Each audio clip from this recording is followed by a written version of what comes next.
नमस्कार, अमन study point पर आप लोगों का हार्दिक स्वागत है। डेली मॉक टेस्ट सीरीज के अंतर्गत आज हम लोग मध्यकालीन इतिहास से संबंधित कुछ महत्वपूर्ण प्रश्नों पर चर्चा करने वाले हैं। देखिए, जब से टेस्ट सीरीज शुरू हुई है तब से हम लोग डेली इतिहास के प्रश्नों को प्रैक्टिस कर रहे हैं। आप लोग परेशान मत होइए, आप लोग बस हमारे साथ बने रहिए। आपको डेली बहुत ही महत्वपूर्ण प्रश्न आपको मॉक टेस्ट में मिलेंगे और सभी सब्जेक्ट्स के मिलेंगे। ये मत सोचिए कि सिर्फ हिस्ट्री का ही मिलेगा, आपको सारे सब्जेक्ट्स के मिलेंगे। बस धैर्य बनाकर हमारे चैनल को सब्सक्राइब कर लीजिए, वीडियो को लाइक कर दिया करिए और ज़्यादा से ज़्यादा शेयर किया करिए। चलिए शुरुआत करते हैं आज के अपने टेस्ट की। आज के शुरुआत है, पहला प्रश्न है, निम्न में से किस मुगल शासक के काल में बक्सर का युद्ध हुआ था? और देखिए, जितने भी मैं क्वेश्चंस अपने द्वारा खुद बना रहा हूँ, ये आपको कहीं किसी नोट्स या किसी कॉपी में या कहीं किसी बुक में किसी की फ़ोटो कॉपी नहीं है।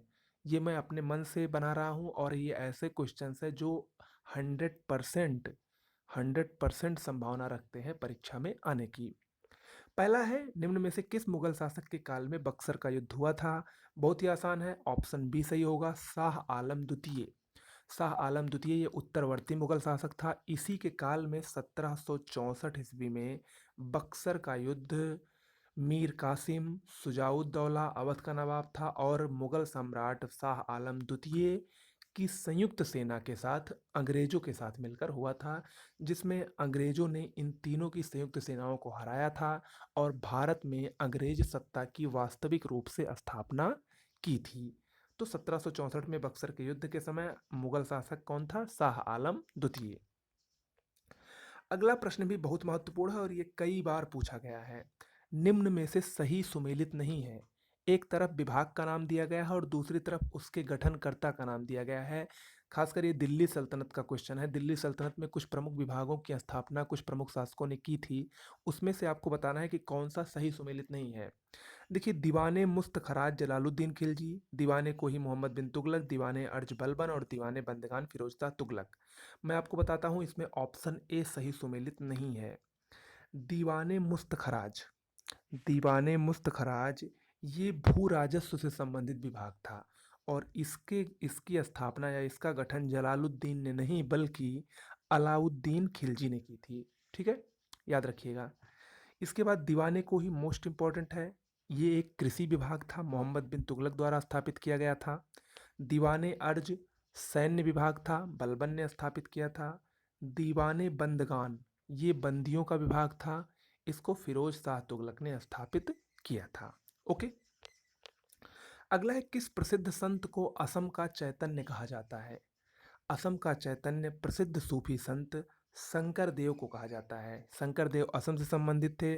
शंकर देव ने एक शरण संप्रदाय की स्थापना की थी। नोट डाउन करिए। देखिए, मैं जितने भी क्वेश्चंस बताता हूँ उसका जब एक्सप्लेनेशन करता हूँ तो उसमें बहुत सारे क्वेश्चंस इंक्लूड रहते हैं, तो आप लोग अगर उसको नोट डाउन कर लेंगे तो आपको बहुत ही फायदा होगा। इससे आपकी एक नोट्स भी बन जाएगी।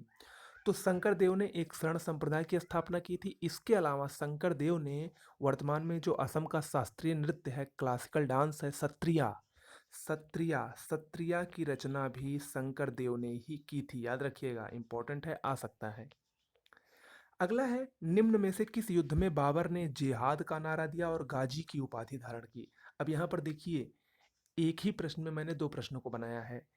बाबर ने किस युद्ध में जिहाद का भी नारा दिया था और युद्ध जीतने के पश्चात गाजी की उपाधि भी धारण की थी?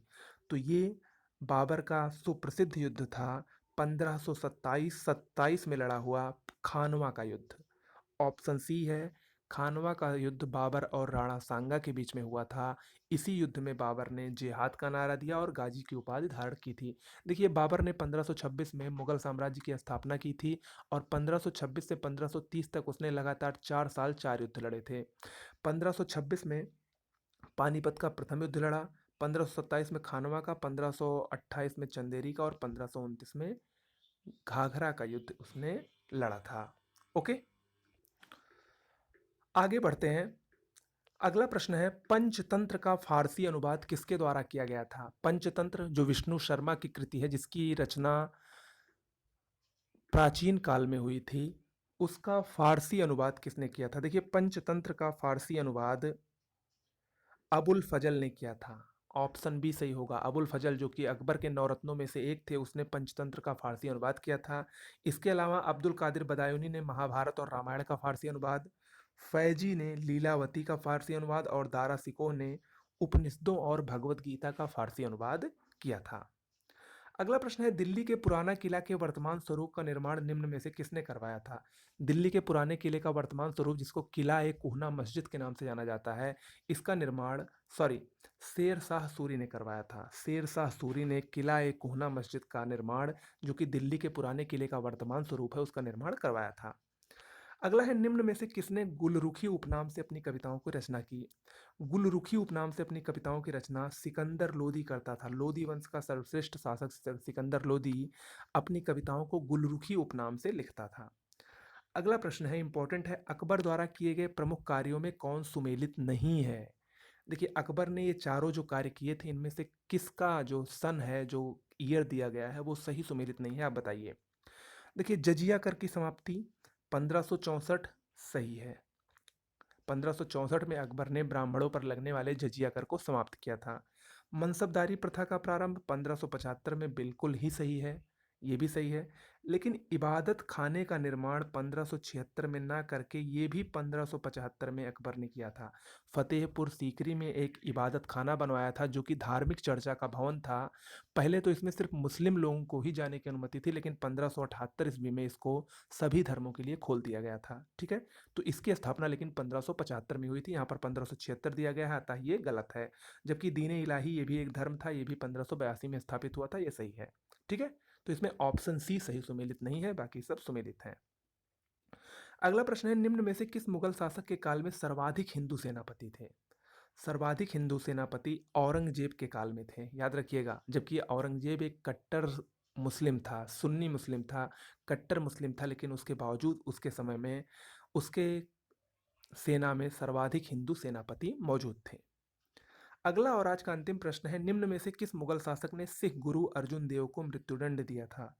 सिख गुरु अर्जुन देव को मृत्युदंड जहांगीर ने दिया था। जहांगीर ने अपने पुत्र खुसरो, जब जहांगीर के पुत्र खुसरो ने जहांगीर से विद्रोह किया था, तो खुसरो का साथ गुरु अर्जुन देव ने, सिख गुरु अर्जुन देव ने दिया था, जिसके कारण क्रोधित होकर जहांगीर ने सिख गुरु अर्जुन देव को मृत्युदंड दिया था। ठीक है, तो इसमें ऑप्शन ए सही होगा। तो दोस्तों, आज के लिए इतना ही। कैसा लगा वीडियो जरूर बताइएगा। इसके अलावा फ्लैश स्क्रीन पर आपके फ्लैश हो रहा है जीएस की बेहतरीन पीडीएफ नोट्स, साथ में हिंदी और करंट अफेयर्स की नोट्स। अगर आपको यूपी पीएससी के किसी भी एग्जाम के लिए, यूपी पीसीएस, बीईओ, आरओ या यूपी ट्रिपल एससी के लिए चाहिए, तो उस नंबर पर संपर्क कर सकते हैं। बहुत ही बेहतरीन नोट्स है, एक बार लेंगे निश्चित रूप से आपका पहले ही अटेम्प्ट में क्वालिफाई हो जाएगा प्री। धन्यवाद।